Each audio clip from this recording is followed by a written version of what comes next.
Hello everyone, मी सुजाता धूत तुमच्या सर्वांचं खूप खूप स्वागत करते आपल्या चॅनल त्रियाज किचनमध्ये।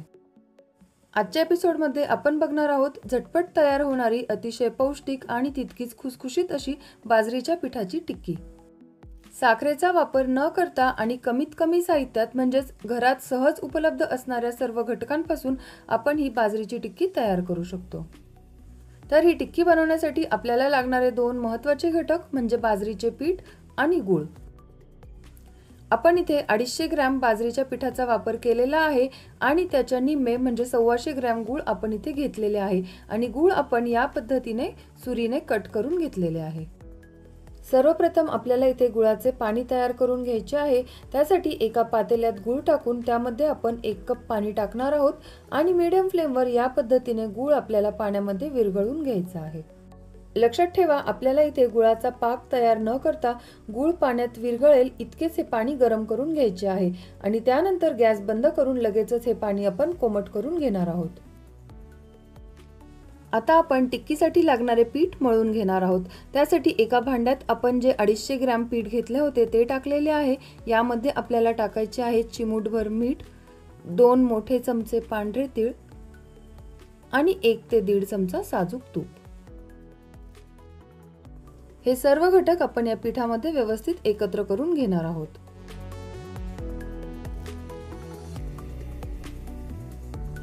अगोदर जे गुळाचे पाणी आपण तयार करून ठेवले होते ते देखील आता कोमट झालेले आहे आणि मी इथे हे पाणी गाळणीने गाळून एका भांड्यात काढून घेतलेले आहे, जेणेकरून गुळामध्ये जो थोडाफार कचरा असेल तो देखील निघून जाईल।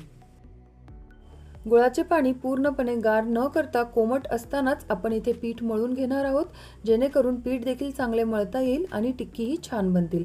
आणि पाणी पिठामध्ये एकदम न टाकता या पद्धतीने थोडे थोडे पाणी टाकूनच पीठ आपल्याला मळून घ्यायचे आहे।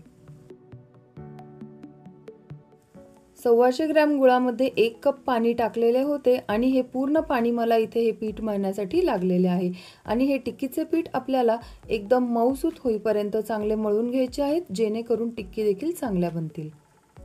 तुम्हाला जर असे वाटत असेल की पाणी आपल्याला कमी पडत आहे तर तुम्ही इथे 2 ते 3 चमचे साधे पाणी देखील पीठ मळण्यासाठी वापरू शकता। 2 ते 3 मिनिटे हे पीठ आपण एकदम चांगले मळून घेतलेले आहे, कारण पीठ जितके जास्त मळले जाईल तितक्या त्याच्या टिक्की चांगल्या बनतील। आता आपण लगेचच टिक्की बनवायला सुरुवात करूया। लिंबाच्या आकाराचा पिठाचा गोळा आपण इथे घेतलेला आहे आणि या पद्धतीने गोलाकार करून दुसऱ्या हाताने प्रेस करून आपण त्याची टिक्की तयार करून घेणार आहोत। टिक्की बनवताना आपल्याला ती एकदम पातळ न बनवता या पद्धतीने थोडीशी जाडसरच ठेवायची आहे, जेणेकरून तळल्यानंतर ती एकदम छान खुसखुशीत बनेल। कारण आपण जर पातळ टिक्की बनवली तर ती फार जास्त कडक बनते। याच पद्धतीने उरलेल्या सर्व पिठाच्या आपल्याला इथे टिक्की तयार करून घ्यायच्या आहेत। तुम्ही या टिक्की तुमच्या आवडीप्रमाणे लहान किंवा मोठ्या साईजच्या देखील तयार करून घेऊ शकता।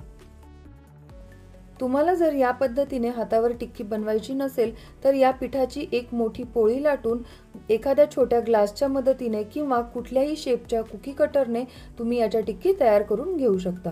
फक्त लक्षात ठेवा, पोळी लाटताना देखील आपल्याला ती थोडीशी जाडसरच लाटायची आहे। पाव किलो बाजरीचे पीठ आणि 125 ग्रॅम गूळ आपण इथे घेतले होते, त्यामध्ये आपल्या इथे या आकाराच्या 2 ताटं भरून टिक्की तयार झालेल्या आहेत आणि एकीकडे आपण तेल देखील गरम करायला ठेवले होते, तर लगेचच आपण या टिक्की तळून घेणार आहोत। तेल आपल्याला इथे फार जास्त कडक नकोय किंवा एकदम कोमट देखील नकोय। तेल व्यवस्थित गरम झाल्यानंतर गॅसची फ्लेम मीडियम करून एका वेळेला जितक्या बसतील तितक्या टिक्की आपण तेलात टाकून तळून घेणार आहोत। लो मीडियम फ्लेमवरच आपण सर्व टिक्की तळून घेणार आहोत, जेणेकरून त्या आतपर्यंत चांगल्या तळल्या जातील। आपण जर हाय फ्लेमवर टिक्की तळल्या तर बाहेरून तर त्याचा कलर चांगला येईल, पण आतमध्ये ती कच्चीच राहील आणि खायला देखील चांगली लागणार नाही। बाजरीची ही टिक्की तेलात सोडल्यानंतर लगेचच हलवायची घाई न करता तेलावरचे बुडबुडे जेव्हा थोड्या प्रमाणात कमी होतील तेव्हाच या पद्धतीने झाऱ्याच्या मदतीने उलटसुलट करून घेणार आहोत आणि दोन्ही बाजूने एकदम छान कलर येईपर्यंत त्या तळून घेणार आहोत।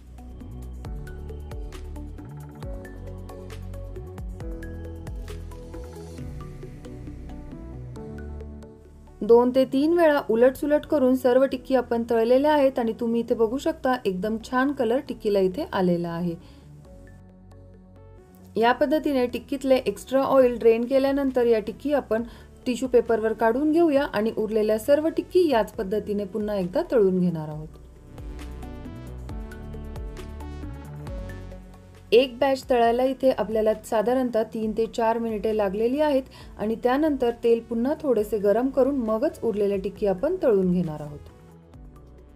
या टिक्की पूर्णपणे गार केल्यानंतर एअरटाईट कंटेनरमध्ये त्या आपण साधारणतः 10 ते 15 दिवसांसाठी स्टोअर करून देखील ठेवू शकतो आणि प्रवासात देखील मधल्या वेळेला खाण्यासाठी अतिशय उत्तम असा पर्याय आहे आणि विशेष म्हणजे बाजरीचे पीठ आणि गूळ असल्याने त्या पौष्टिक देखील आहेत।